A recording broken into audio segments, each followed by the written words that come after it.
Si te quedas hasta el final de esta historia, entenderás cómo una decisión tomada para destruir a alguien terminó revelando una forma de dignidad que nadie en ese valle estaba preparado para reconocer. Suscríbete ahora, deja tu like y acompáñame hasta el final, porque lo que comenzó como un castigo acabó convirtiéndose en una lección que todavía hoy incomoda a quienes creen tener derecho sobre la vida de otros. A los 18 años, ella ya había aprendido a no hacer ruido, no porque fuera tímida, sino porque en esa casa el silencio era una forma de sobrevivir. Cada paso medido, cada palabra contenida, cada mirada baja eran pequeñas estrategias para no provocar una decisión que llevaba tiempo gestándose. Su padre no la miraba como a una hija desde hacía años, sino como a un error que no supo corregir a tiempo. No era la pobreza lo que lo empujaba, ni la necesidad urgente de alianzas. Era algo más frío, el resentimiento acumulado de un hombre que veía en ella el recordatorio constante de una vida que no salió como esperaba. En el pueblo nadie hablaba abiertamente del asunto, pero todos lo sabían. Cuando una muchacha cumplía cierta edad y no había pretendientes, cuando no encajaba en las expectativas o simplemente se convertía en una carga incómoda, las soluciones dejaban de ser amables. Y aquella mañana, cuando le ordenaron que preparara un pequeño hatillo con sus pocas pertenencias, ella comprendió que ya no había marcha atrás. No lloró, no preguntó, no suplicó. Había visto a otras hacerlo, y había visto también que no servía de nada. El trato se cerró rápido, un apretón de manos, unas palabras secas, la ausencia total de ceremonia. El hombre al que sería entregada no estaba presente. Era un apache solitario, decían, que vivía lejos del pueblo, trabajando la tierra que nadie quería, manteniéndose al margen de los conflictos y también de las ayudas. Para su padre aquello era perfecto, lejos, definitivo, sin posibilidad de regreso. El viaje fue corto pero pesado, no por la distancia, sino por el peso de lo que se estaba perdiendo sin haber tenido nunca la oportunidad de elegirlo. Cuando el carro se detuvo, ella levantó la vista por primera vez en horas. El lugar no era lo que había imaginado. No había hostilidad en el aire, ni tampoco promesas. Solo una casa sencilla, firme, construida con manos pacientes. Y frente a ella, el hombre. No era joven, pero tampoco viejo. Su rostro estaba marcado por el sol y el trabajo, no por la dureza gratuita. No sonrió al verla, pero tampoco frunció el ceño. La observó con atención, como quien evalúa una situación que no buscó pero que ahora existe. Escuchó en silencio las pocas palabras que su padre pronunció, palabras que hablaban de entrega, de castigo, de cierre definitivo. Cuando el carro se marchó, levantando polvo y sellando el abandono, ella se quedó de pie, sin saber qué hacer con sus manos, con su mirada, con su respiración. El apache no se acercó, no la tocó, no dijo nada durante largos segundos. Luego señaló la casa con un gesto simple y habló por primera vez. No fue una orden, tampoco una amenaza, fue una indicación clara, casi respetuosa, como si le estuviera diciendo que ese lugar existía y que ahora ella también estaba allí. Esa primera noche no hubo preguntas incómodas ni silencios cargados de miedo. Él le mostró dónde dormir, dónde dejar sus cosas, dónde encontrar agua. Después se retiró. La puerta no fue cerrada con llave. Ese detalle, pequeño y aparentemente irrelevante, fue el primero que la desconcertó, porque nadie hasta ese momento le había dado espacio sin exigir algo a cambio. ¿Cómo reaccionarías si el hombre al que te entregaron como castigo fuera el primero en no tratarte como un objeto? Quédate, porque lo que ocurrió después no solo sorprendió al pueblo, también puso a prueba todo lo que él creía sobre sí mismo. Suscríbete y permanece hasta el final, esta historia apenas comienza. Durante los días siguientes, ella observó, aprendió los ritmos del lugar, las tareas necesarias para que todo funcionara, los silencios que no pesaban. Él no le habló de deberes conyugales ni de expectativas, le habló de trabajo, de respeto, de límites claros. Le explicó qué hacía falta para sobrevivir allí y qué decisiones se tomaban juntos. Esa palabra juntos le resultó extraña, casi peligrosa, porque nadie la había incluido nunca en una decisión. El apache, por su parte, no era ajeno a los rumores que llegarían. Sabía que el pueblo no tardaría en hablar, en especular, en exigir explicaciones. Pero también sabía algo más: aceptar una entrega no significaba repetir la crueldad que la había hecho posible. Y en esa diferencia silenciosa comenzó a gestarse algo que ninguno de los dos habría sabido nombrar todavía. La noche en que los primeros hombres del pueblo aparecieron a la distancia, observando desde lejos, él no se escondió. Tampoco la expuso, continuó con su rutina, consciente de que el verdadero conflicto no era la presencia de la muchacha, sino la idea de que alguien se negara a cumplir el papel que le asignaron. Y así, sin discursos ni gestos grandilocuentes, empezó a construirse una historia que nadie esperaba contar.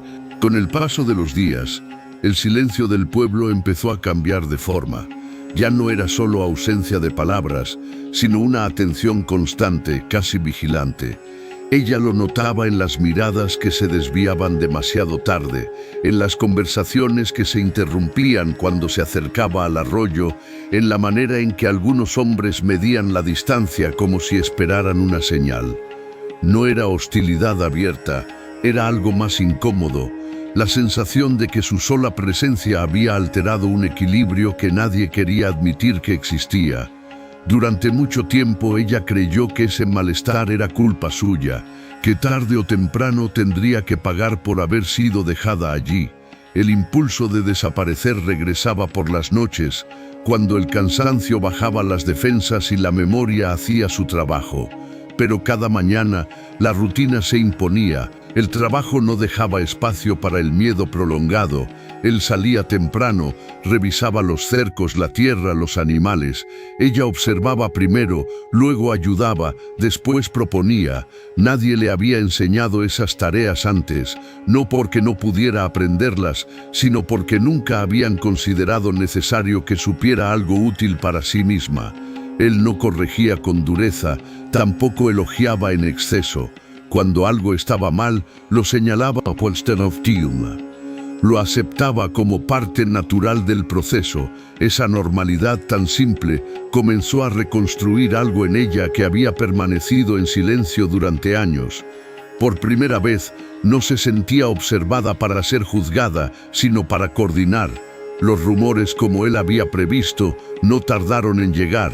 Comentarios vagos, preguntas disfrazadas de interés, advertencias innecesarias, decían que aquel acuerdo no había sido pensado para durar, que la muchacha no debía olvidar de dónde venía. Él escuchaba sin interrumpir, no negaba ni explicaba, simplemente dejaba claro que no había nada que discutir.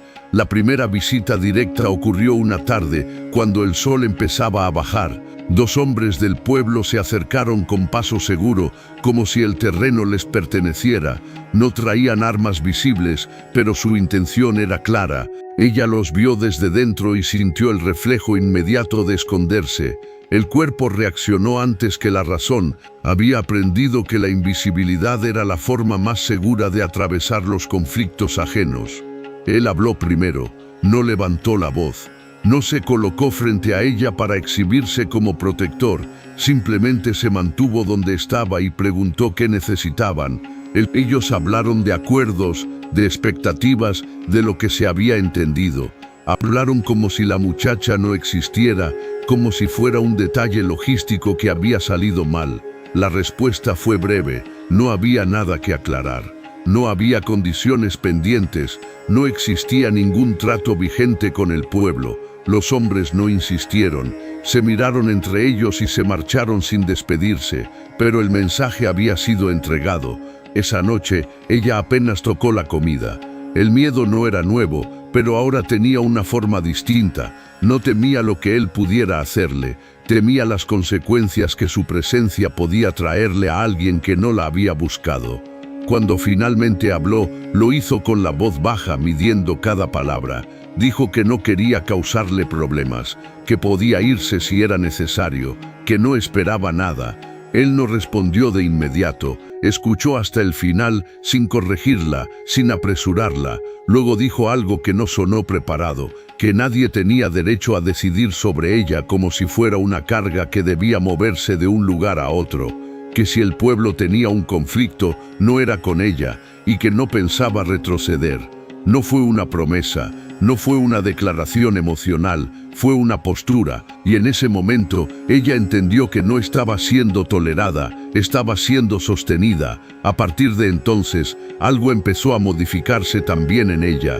Caminaba con menos cuidado, levantaba la vista con más frecuencia, no porque el miedo hubiera desaparecido, sino porque ya no estaba sola enfrentándolo. El pueblo reaccionó como reaccionan los lugares que sienten que han perdido control. Las miradas se endurecieron, las conversaciones se volvieron más cortas, algunos dejaron de saludar, pero también aparecieron gestos mínimos, una mujer mayor que le devolvió el saludo, un niño que no se apartó al verla pasar, señales pequeñas casi invisibles pero reales. Él sabía que aquello no terminaría ahí, que tarde o temprano habría una exigencia más directa. No se preparó para huir, se preparó para sostener su decisión sin violencia. Fortaleció la casa, ordenó el trabajo, dejó claro dónde estaban los límites, no buscaba provocar, tampoco buscaba agradar. ¿Por qué la negativa de un solo hombre a devolver lo que le entregaron como castigo empezó a incomodar a todo un pueblo? Quédate, porque lo que viene no tiene que ver con amor idealizado, sino con algo mucho más peligroso, la pérdida de control. Suscríbete y continúa conmigo, lo más difícil aún no ha ocurrido. La exigencia no llegó con gritos ni con amenazas abiertas. Llegó como suelen llegar las decisiones que se creen legítimas, escrita en un papel, entregada por manos que no querían ensuciarse con el conflicto. Un mensajero del pueblo apareció una mañana, dejó el documento sobre la mesa y se marchó sin esperar respuesta. No hubo saludo, tampoco explicación. El mensaje hablaba de correcciones, de errores que aún podían enmendarse, de evitar consecuencias innecesarias. Ella leyó las palabras con cuidado, como si cada línea pudiera cambiar de forma si la observaba demasiado tiempo. Decían que su situación no era adecuada, que el arreglo original debía revertirse, que volver al pueblo era lo correcto. No necesitó que nadie le explicara lo que eso significaba. Regresar no era volver a casa, era desaparecer de nuevo dentro de una vida que otros controlarían sin disimulo. Le temblaron las manos al dejar el papel sobre la mesa. Durante unos segundos pensó en adelantarse, en ofrecer irse antes de que todo se complicara más. El impulso era antiguo, aprendido, resolver los problemas desapareciendo. Él tomó el documento después, lo leyó una sola vez. No apretó la mandíbula, no mostró enojo, simplemente asintió, como quien confirma algo que ya sabía que iba a ocurrir. Dijo que no. No levantó la voz, no explicó sus motivos, no pidió tiempo. Esa negativa tan sencilla fue más contundente que cualquier discusión. Ella lo miró, esperando una aclaración, una condición, algo que suavizara lo inevitable, pero no hubo más palabras. Él añadió solo una cosa, que nadie tenía derecho a reclamar lo que nunca fue suyo, que no devolvería a una persona como si se tratara de una carga mal colocada. Ese fue el momento en que ella comprendió que la decisión no era temporal, que no estaba siendo protegida hasta nuevo aviso, que él había aceptado las consecuencias. El pueblo respondió con rapidez, no con violencia inmediata, sino con presión organizada, visitas más frecuentes, advertencias veladas, comentarios sobre lo que podía pasarle a alguien que se aislaba demasiado. Él no cerró la casa, no pidió ayuda, siguió con su rutina como si nada hubiera cambiado. Esa normalidad fue en sí misma una forma de resistencia. Ella, en cambio, luchaba contra la culpa. Sentía que su sola existencia estaba empujando a un hombre a enfrentarse a algo que había evitado durante años. Algunas noches pensó en marcharse sin avisar. Cuando finalmente se atrevió a decirlo en voz alta, no fue un reclamo, fue una confesión. Dijo que no quería ser el motivo de un enfrentamiento, que no deseaba que nadie pagara por ella. Él la escuchó como siempre, luego respondió con calma que quedarse o irse debía ser una decisión suya, no una imposición disfrazada de sacrificio, que nadie la estaba reteniendo, que nadie la estaba entregando. Por primera vez, ella entendió que tenía una elección real, no una ilusión de elección, sino una posibilidad concreta de decidir por sí misma, y decidió quedarse. A partir de ese día, su postura cambió. Ya no caminaba como invitada permanente, se movía como alguien que había aceptado su lugar con conciencia plena. El pueblo lo notó, la incomodidad creció, porque no solo él se negaba a devolverla, ella también se negaba a irse. La tensión se acumuló como lo hace antes de una tormenta que todos saben que llegará, pero nadie puede precisar cuándo. Una tarde, varios hombres se reunieron a la distancia, observando la casa sin disimulo. No avanzaron, no hablaron, solo miraron. Él los vio desde el cercado y no se movió, no buscó armas, no hizo gestos desafiantes. Permaneció allí, visible, firme. Ella se colocó a su lado, no por protección, sino por decisión. ¿Qué sucede cuando quienes creían controlar el destino de una joven descubren que ya no pueden obligarla a volver? Quédate, porque lo que viene no será una confrontación rápida, sino algo más profundo, el intento final del pueblo por recuperar una autoridad que ya ha empezado a perderse. Suscríbete y sigue conmigo, aún no hemos llegado al final. La confrontación final no llegó de inmediato. Como ocurre con los conflictos que involucran orgullo colectivo, primero intentaron otra cosa: el desgaste. Durante semanas el pueblo redujo los intercambios. Nadie vendía, nadie compraba, nadie ofrecía ayuda. No era un castigo declarado, sino una asfixia lenta, diseñada para forzar una rendición sin tener que admitirla. Él lo notó, por supuesto, pero no reaccionó. Ajustó el consumo, reorganizó el trabajo, reforzó lo que ya había construido con autosuficiencia durante años. Ella participó en todo, no como asistente, sino como parte activa. Aprendió a conservar, a reparar, a prever. Cada tarea cumplida reforzaba algo que nunca había tenido permiso de desarrollar: competencia. No hablaban mucho de lo que estaba ocurriendo, no hacía falta. Ambos entendían que aquel silencio no era ausencia, sino preparación. La respuesta del pueblo cambió cuando comprendieron que el aislamiento no funcionaba. Entonces apareció la figura que siempre aparece cuando la presión indirecta falla: la autoridad. El representante del valle llegó acompañado, no levantó la voz, no necesitó hacerlo. Habló de normas, de precedentes, de lo que siempre se había hecho. Habló de ella como si no estuviera presente, como si su voluntad fuera un detalle irrelevante dentro de una estructura mayor. Él interrumpió por primera vez, no con enojo sino con precisión. Dijo que no discutiría sobre una persona que podía hablar por sí misma. El silencio que siguió fue denso. Todas las miradas se dirigieron hacia ella. Durante años había evitado ese momento. Durante años había aprendido que hablar solo empeoraba las cosas. Esta vez fue distinto. Dijo que no había sido consultada cuando la entregaron, que no había dado su consentimiento, que no regresaría a un lugar donde su existencia era tratada como un problema que debía esconderse. Nadie respondió de inmediato, porque lo que acababa de ocurrir no estaba previsto en ninguna tradición. La persona castigada estaba hablando. El representante advirtió de consecuencias, no especificó cuáles, no necesitó hacerlo. El lenguaje de la intimidación siempre funciona mejor cuando deja espacio a la imaginación. La respuesta fue clara: ella se quedaba, y si alguien tenía un conflicto con eso, tendría que reconocer primero que nunca tuvo derecho a decidir por ella. La visita terminó sin acuerdo, sin violencia, pero con algo roto que no podía repararse. Esa noche ella tembló, no de arrepentimiento sino de liberación. Había dicho en voz alta lo que llevaba años enterrado. Él no intentó tranquilizarla con palabras grandes, solo se aseguró de que supiera que no estaba sola enfrentando lo que viniera. El pueblo respondió al día siguiente, no con hombres armados, sino con testigos, gente que venía a ver, a confirmar, a decidir de qué lado estaba la razón. Y algo inesperado ocurrió. No todos miraban con desaprobación, algunos observaban con atención, otros con duda, incluso con respeto. Y porque cuando una injusticia se sostiene solo por costumbre, basta una negativa firme para que empiece a resquebrajarse. Él siguió trabajando, ella siguió viviendo. Ninguno hizo un espectáculo de su decisión. Con el tiempo, la presión disminuyó, no porque el pueblo cambiara de opinión, sino porque entendió que no podía imponerla. Lo que había comenzado como un castigo se había convertido en algo incómodo de admitir. Un ejemplo: ¿qué ocurre cuando una comunidad descubre que su autoridad solo existía mientras nadie se atrevía a decir no?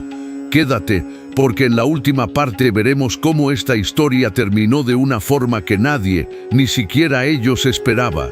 Suscríbete y acompáñame hasta el final. El final no llegó como una victoria visible. No hubo disculpas públicas ni gestos de reconciliación forzada. El pueblo no se reunió para admitir errores, ni los hombres que habían decidido su destino pidieron perdón. La historia no terminó con aplausos, terminó con algo más silencioso. Con el paso de los meses, la presencia de ella dejó de ser una provocación constante. No porque hubiera sido plenamente aceptada, sino porque la costumbre perdió fuerza frente a la realidad. La gente se acostumbra incluso a aquello que juró no tolerar. La casa siguió en pie, el trabajo siguió su curso, las estaciones pasaron sin incidentes mayores.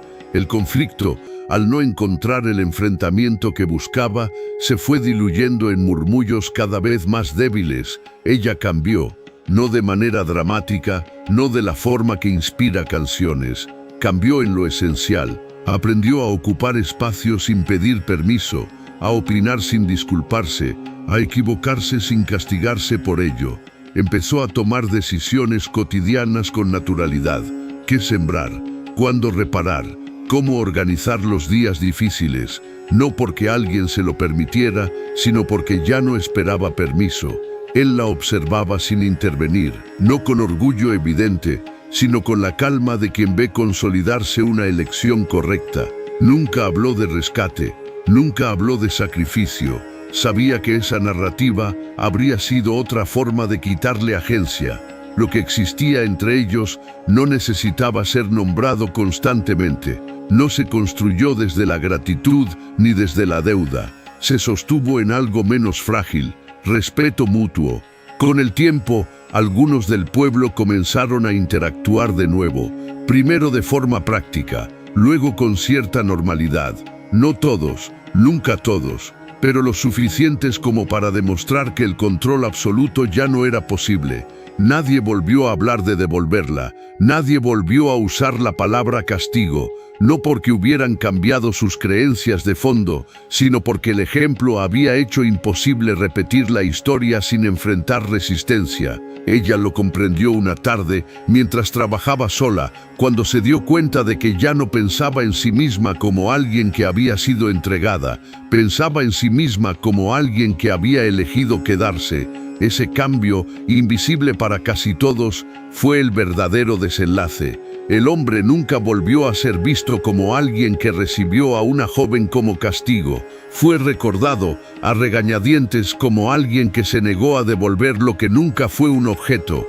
Y ella dejó de ser una historia incómoda. Se convirtió en una presencia constante, imposible de borrar, imposible de explicar con las viejas reglas. Porque a veces la dignidad no se manifiesta en grandes actos, sino en la negativa persistente a aceptar una injusticia como normal.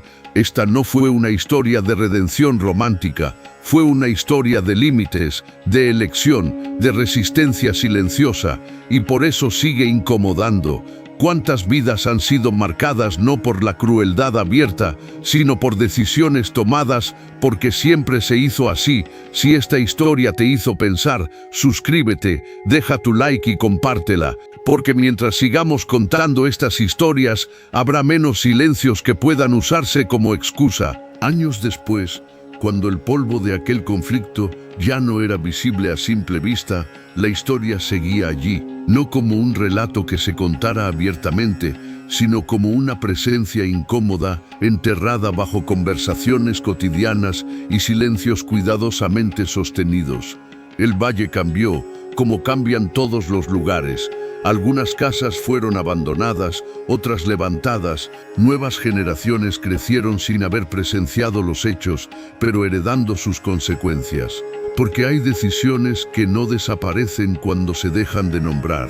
Ella envejeció allí, no de golpe, no con dramatismo, envejeció como envejecen quienes por primera vez viven sin miedo constante, con lentitud, con firmeza, con la tranquilidad de quien no tiene que huir de su propia historia. Nunca volvió a definirse por la forma en que llegó. Cuando alguien preguntaba, porque siempre hay quien pregunta, no hablaba de castigos ni de entregas. Hablaba del trabajo, del clima, de las decisiones difíciles. Hablaba como alguien que pertenece. Aprendió a decir no sin temblar, a decir sí sin deber explicaciones, a ocupar el espacio que necesitaba sin justificar su existencia. No porque el mundo se hubiera vuelto más amable, sino porque ella ya no aceptaba menos de lo que merecía. Él siguió siendo el mismo en lo esencial. No se convirtió en una figura ejemplar ni buscó reconocimiento. Continuó trabajando, cuidando la tierra, sosteniendo los límites que había elegido. Nunca habló de heroísmo, nunca permitió que otros lo colocaran en ese lugar. Sabía que aceptar ese relato habría sido otra forma de distorsionar lo ocurrido, porque no se trató de salvar a nadie. Se trató de no participar en una injusticia. El pueblo, con el tiempo, dejó de hablar del tema como un conflicto. Lo transformó en anécdota, luego en advertencia, luego en silencio. No porque hubiera aprendido una lección colectiva, sino porque recordar implicaba reconocer una falla profunda. Algunos nunca lo aceptaron, otros fingieron no recordarlo. Pero hubo quienes, en momentos privados, entendieron que algo se había roto para siempre, la idea de que podían decidir el destino de otros sin consecuencias. La verdadera herencia de aquella historia no fue un cambio de normas ni una revolución visible, fue algo más difícil de erradicar. La posibilidad de decir no había quedado demostrada. Cada vez que alguien intentó repetir una entrega silenciosa, un castigo disfrazado de acuerdo, surgió una resistencia inesperada, no siempre abierta, no siempre exitosa, pero presente. Porque una vez que alguien rompe el silencio, ya no puede volver a ser absoluto. Ella entendió eso una tarde cualquiera, observando el valle desde el mismo lugar donde años atrás había sentido miedo por primera vez. Ya no pensaba en lo que le habían quitado, pensaba en lo que había construido. No hubo reconciliaciones forzadas, no hubo escenas finales cargadas de emoción. La vida siguió, como siempre lo hace, sin pedir permiso para continuar. Y quizá ese fue el desenlace más honesto, porque la dignidad rara vez se manifiesta en momentos épicos, suele aparecer en decisiones pequeñas, sostenidas en el tiempo, lejos de los aplausos. Esta historia no incomoda por lo que ocurrió, sino por lo que revela. Revela cuántas veces la crueldad se disfraza de costumbre, cuántas veces el silencio se usa como excusa, cuántas veces se confunde autoridad con derecho, y también revela algo más difícil de aceptar, que no siempre hace falta valentía extraordinaria para cambiar el curso de una vida. A veces basta con negarse a repetir una injusticia conocida. Ella no fue una excepción milagrosa, fue una posibilidad real que muchos prefirieron no mirar de frente, y por eso esta historia sigue incomodando, porque obliga a preguntarse cuántas decisiones aceptamos solo porque siempre se hicieron así. ¿Cuántas vidas fueron entregadas, silenciadas o descartadas sin que nadie se detuviera a decir basta? ¿Y cuántas todavía podrían cambiar si alguien se atreviera a no devolver lo que nunca fue un objeto? Con los años la historia dejó de tener bordes definidos. Ya no se hablaba de un día concreto ni de una decisión puntual. Se hablaba cuando se hablaba de una época, de un antes y un después que nadie quiso fechar con exactitud. El valle siguió su curso como lo hacen los lugares que han aprendido a sobrevivir sin detenerse a pensar demasiado en sí mismos. Las lluvias llegaron cuando pudieron, las sequías también. Algunos niños nacieron, otros se marcharon antes de convertirse en adultos.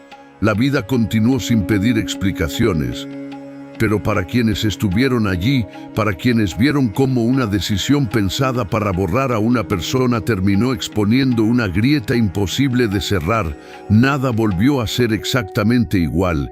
Ella lo supo mucho antes que los demás.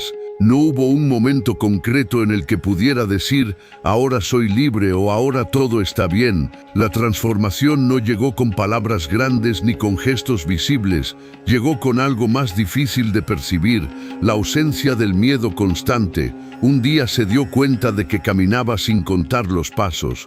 Otro día notó que hablaba sin ensayar las frases en su cabeza, y una mañana cualquiera comprendió que ya no despertaba anticipando castigos invisibles. No fue felicidad, fue algo más sólido, estabilidad.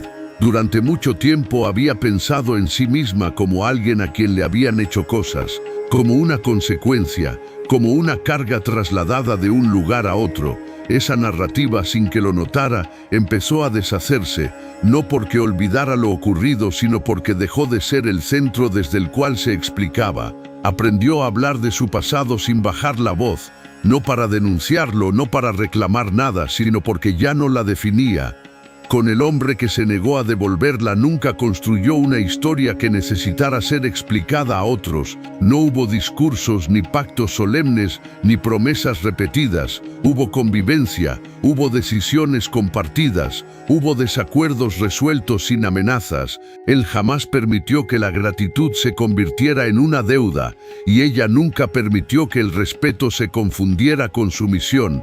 Ambos entendieron, sin decirlo, que lo que los sostenía no era lo extraordinario de su situación, sino la negativa persistente a repetir patrones conocidos. El pueblo, mientras tanto, optó por una estrategia más cómoda: normalizar sin reconocer. Con el tiempo, la presencia de ella dejó de generar comentarios abiertos, no porque se hubiera convertido en alguien aceptable, sino porque el conflicto había demostrado ser demasiado incómodo para sostenerlo. Algunos prefirieron convencerse de que siempre había sido así, otros reescribieron mentalmente los hechos hasta convertirlos en algo menos perturbador, y unos pocos, los menos, entendieron exactamente lo que había ocurrido y guardaron silencio, porque aceptar la verdad implicaba reconocer cuántas veces habían participado, directa o indirectamente, en decisiones similares. Ella se convirtió, sin buscarlo, en una referencia muda, no en un ejemplo que se señalara con orgullo, sino en un punto de comparación inevitable. Cada vez que una familia consideró resolver un problema entregando a alguien más débil, surgió una duda incómoda. No siempre detuvo la injusticia, pero la hizo menos automática, y eso, aunque pequeño, cambió más cosas de las que el Valle estaría dispuesto a admitir. Ella lo comprendió del todo muchos años después, cuando una joven del pueblo, demasiado parecida a quien ella había sido, se acercó una tarde sin motivo aparente, solo para hablar. No le pidió ayuda directa, no le pidió protección, solo quería saber si era verdad que una vez alguien había dicho no, cuando todos esperaban obediencia. Ella no adornó la respuesta, no suavizó los detalles, tampoco los dramatizó, contó lo justo, lo necesario. La joven escuchó en silencio, y cuando se marchó, algo quedó flotando en el aire, como una pregunta que ya no podía ser ignorada. Porque las historias así no se transmiten para ser admiradas, se transmiten para ser recordadas cuando llega el momento de elegir. Con el paso del tiempo, el recuerdo dejó de ser un relato concreto y se convirtió en una referencia difusa. No todos podían señalar el origen exacto, pero muchos sentían el efecto, como una piedra lanzada años atrás, cuya onda aún se expandía, lenta, persistente. Las nuevas generaciones crecieron escuchando versiones incompletas. Algunos oían que una mujer había sido recibida en circunstancias difíciles, otros hablaban de un desacuerdo con el pueblo, pocos mencionaban la palabra castigo, casi nadie hablaba de consentimiento, porque las comunidades, cuando se ven obligadas a mirarse con honestidad, suelen optar por el olvido selectivo, no como un acto consciente de maldad, sino como un mecanismo de supervivencia moral. Pero la verdad no necesita ser repetida constantemente para existir, basta con que alguien la recuerde completa. Ella no se convirtió en una narradora insistente de su propia historia, no la usó como herramienta ni como escudo. Aprendió que algunas verdades tienen más peso cuando no se defienden todo el tiempo. Cuando alguien preguntaba con curiosidad mal disimulada, respondía con firmeza y brevedad. No explicaba más de lo necesario, no permitía que su experiencia fuera convertida en espectáculo.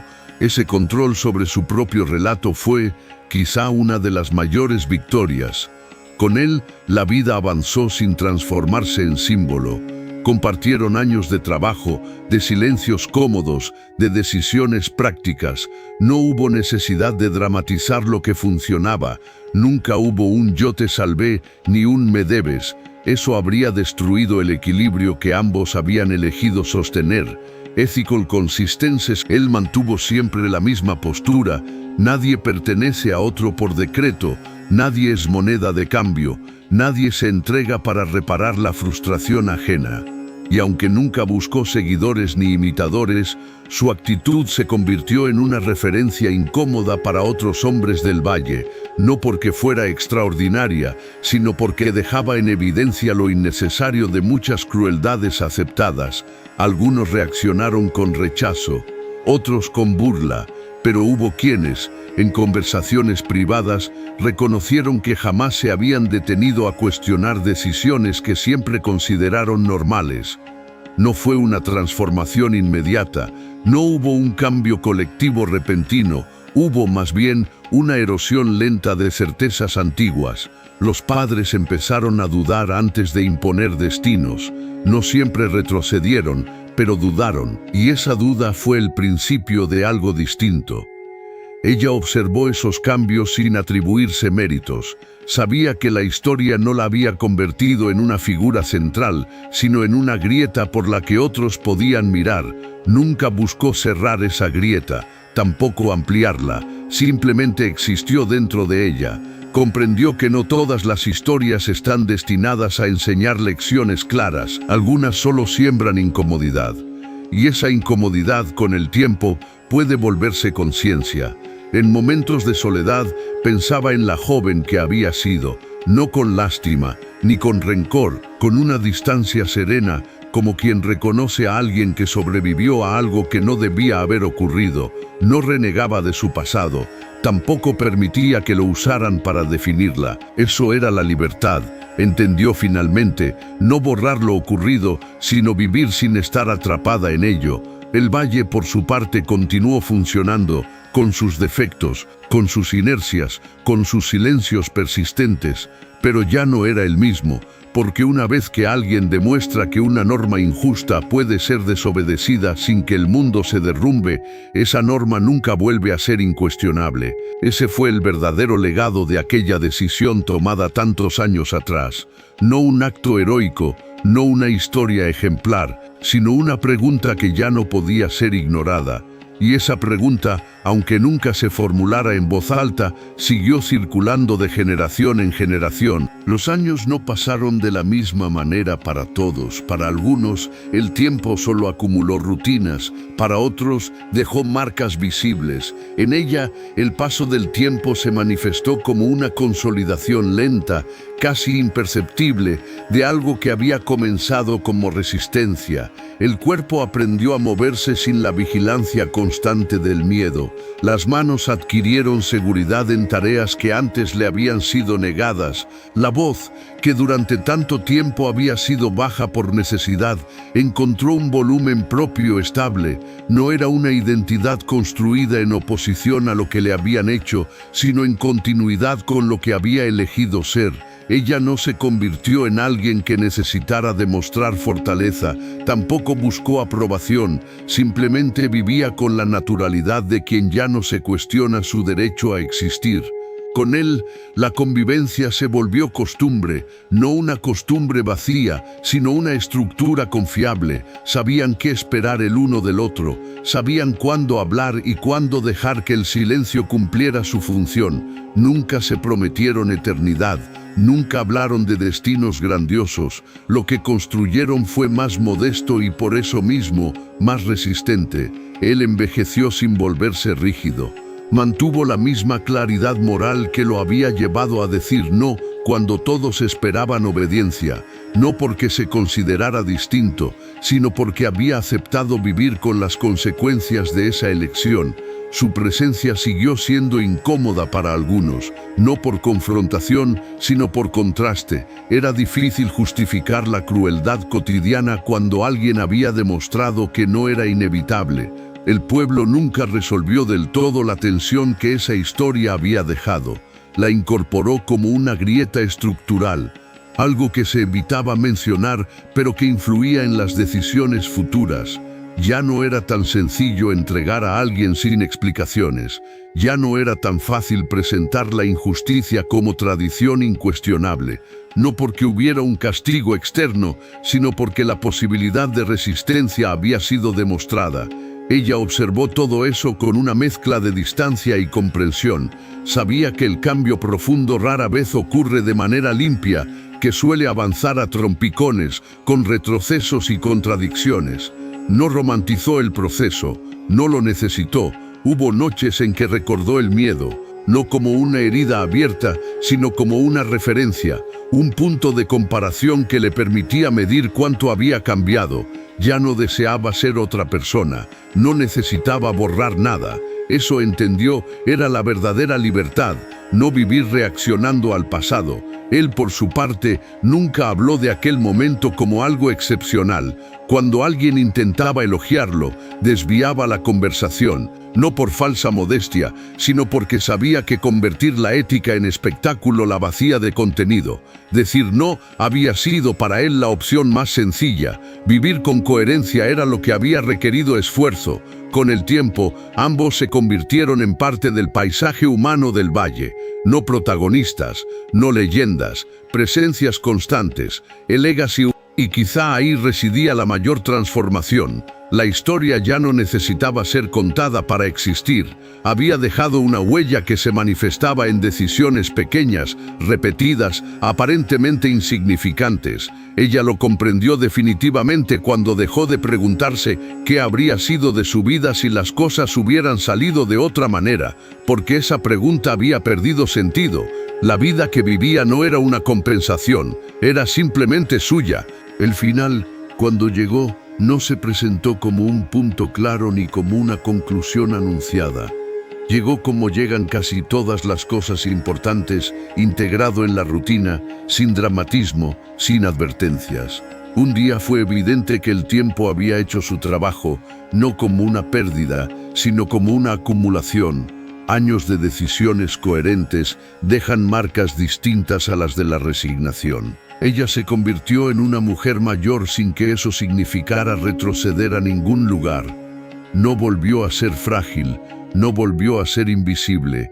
Envejecer para ella no fue un proceso de reducción, sino de síntesis.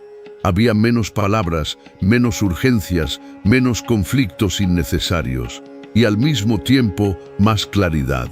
Con él, el tiempo compartido no necesitó ser revisado constantemente. No hubo cuentas pendientes. No hubo deudas emocionales acumuladas. Cada uno sabía lo que el otro había sido capaz de sostener. Nunca se definieron por el momento en que todo comenzó, tampoco por la oposición al pueblo. Vivieron más allá de eso. Y sin embargo, ese momento siguió existiendo, no como una herida, sino como una referencia moral silenciosa. El valle, con el tiempo, cambió de rostro. Algunos nombres se olvidaron, otros permanecieron. Pero la lógica que había permitido entregar a una joven como castigo ya no se sostenía con la misma facilidad. No porque se hubiera erradicado la injusticia, sino porque ahora necesitaba justificarse. Y eso la debilitaba. Esa fue la verdadera consecuencia de aquella decisión. No un triunfo visible, no una reconciliación colectiva, sino la pérdida de la comodidad moral. Las generaciones siguientes crecieron con una idea ligeramente distinta de lo posible. No todos la aceptaron, no todos la ejercieron, pero existía. Ella lo vio en gestos pequeños, en negativas tímidas, en silencios que ya no significaban obediencia automática, y comprendió que su historia no había servido para cambiarlo todo.